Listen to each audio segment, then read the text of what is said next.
شروع اللہ کے نام سے جو بڑا مہربان نہایت رحم والا ہے۔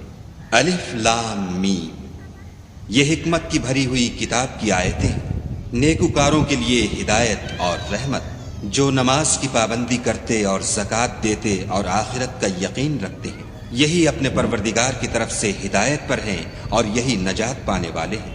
اور لوگوں میں بعض ایسا ہے جو بیہودہ حکایتیں خریدتا ہے تاکہ لوگوں کو بے سمجھے خدا کے رستے سے گمراہ کرے اور اس سے استہزاء کرے۔ یہی لوگ ہیں جن کو ذلیل کرنے والا عذاب ہوگا۔ اور جب اس کو ہماری آیتیں سنائی جاتی ہیں تو اکڑ کر منہ پھیر لیتا ہے، گویا ان کو سنا ہی نہیں۔ جیسے ان کے کانوں میں ثقل ہے تو اس کو درد دینے والے عذاب کی خوشخبری سنا دو۔ جو لوگ ایمان لائے اور نیک کام کرتے رہے ان کے لیے نعمت کے باغ ہیں، ہمیشہ ان میں رہیں گے۔ خدا کا وعدہ سچا ہے اور وہ غالب حکمت والا ہے۔ اسی نے آسمانوں کو ستونوں کے بغیر پیدا کیا جیسا کہ تم دیکھتے ہو، اور زمین پر پہاڑ بنا کر رکھ دیے تاکہ تم کو ہلا ہلا نہ دے، اور اس میں ہر طرح کے جانور پھیلا دیے۔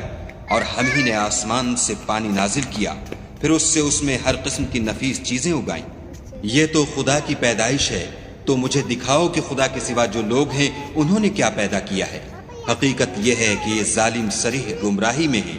اور ہم نے لقمان کو دانائی بخشی کہ خدا کا شکر کرو، اور جو شخص شکر کرتا ہے تو اپنے ہی فائدے کے لیے شکر کرتا ہے، اور جو ناشکری کرتا ہے تو خدا بھی بے پرواہ اور سزاوار حمد و ثنا ہے۔ اور اس وقت کو یاد کرو جب لقمان نے اپنے بیٹے کو نصیحت کرتے ہوئے کہا کہ بیٹا، خدا کے ساتھ شرک نہ کرنا، شرک تو بڑا بھاری ظلم ہے۔ اور ہم نے انسان کو، جسے اس کی ماں تکلیف پر تکلیف سہ کر پیٹ میں اٹھائے رکھتی ہے، پھر اس کو دودھ پلاتی ہے، اور آخر کار 2 برس میں اس کا دودھ چھڑانا ہوتا ہے، اپنے نیز اس کے ماں باپ کے بارے میں تاکید کی ہے کہ میرا بھی شکر کرتا رہ، اور اپنے ماں باپ کا بھی، کہ تم کو میری ہی طرف لوٹ کر آنا ہے۔ اور اگر وہ تیرے در پہ ہوں کہ تو میرے ساتھ کسی ایسی چیز کو شریک کرے جس کا تجھے کچھ بھی علم نہیں، تو ان کا کہا نہ ماننا، ہاں دنیا کے کاموں میں ان کا اچھی طرح ساتھ دینا، اور جو شخص میری طرف رجوع لائے اس کے رستے پر چلنا، پھر تم کو میری طرف لوٹ کر آنا ہے، تو جو کام تم کرتے رہے میں سب سے تم کو آگاہ کروں گا۔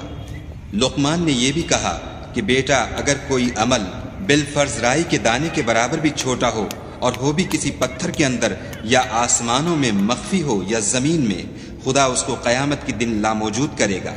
کچھ شک نہیں کہ خدا باریک بین اور خبردار ہے۔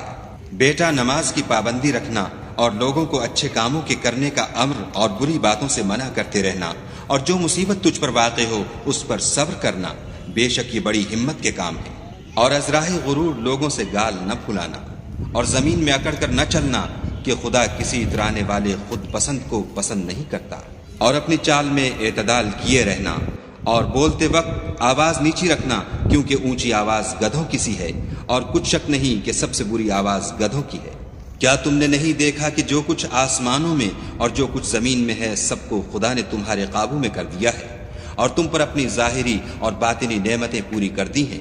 اور بعض لوگ ایسے ہیں کہ خدا کے بارے میں جھگڑتے ہیں، نہ علم رکھتے ہیں اور نہ ہدایت اور نہ کتاب روشن۔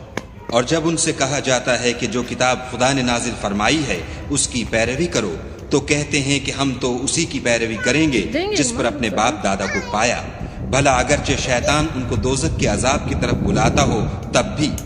اور جو شخص اپنے تئیں خدا کا فرما بردار کر دے اور نیکوکار بھی ہو، تو اس نے مضبوط دستاویز ہاتھ میں لے لی، اور سب کاموں کا انجام خدا ہی کی طرف ہے۔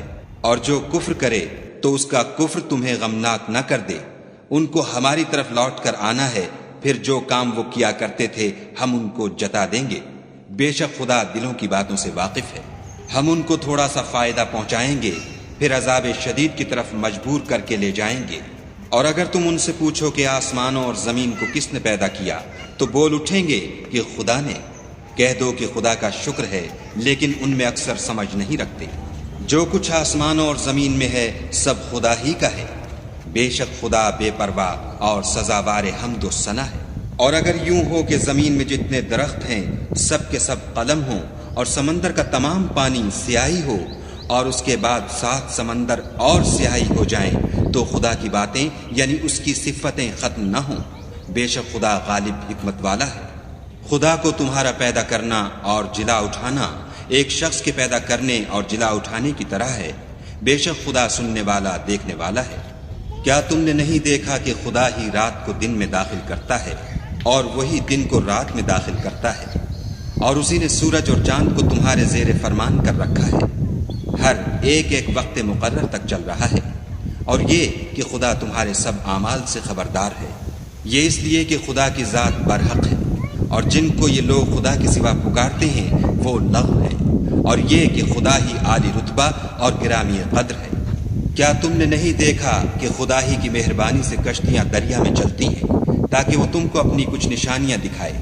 بے شک اس میں ہر صبر کرنے والے اور شکر کرنے والے کے لیے نشانیاں ہیں۔ اور جب ان پر دریا کی لہریں سائبانوں کی طرح چھا جاتی ہیں تو خدا کو پکارنے اور خالص اس کی عبادت کرنے لگتے ہیں، پھر جب وہ ان کو نجات دے کر خشکی پر پہنچا دیتا ہے تو بعض ہی انصاف پر قائم رہتے ہیں، اور ہماری نشانیوں سے وہی انکار کرتے ہیں جو عہد شکن اور ناشکرے ہیں۔ لوگوں اپنے پروردگار سے ڈرو اور اس دن کا خوف کرو کہ نہ تو باپ اپنے بیٹے کے کچھ کام آئے اور نہ بیٹا باپ کے کچھ کام آ سکے۔ بے شک خدا کا وعدہ سچا ہے۔ بس دنیا کی زندگی تم کو دھوکے میں نہ ڈالتے، اور نہ فریب دینے والا شیطان تمہیں خدا کے بارے میں کسی طرح کا فریب دے۔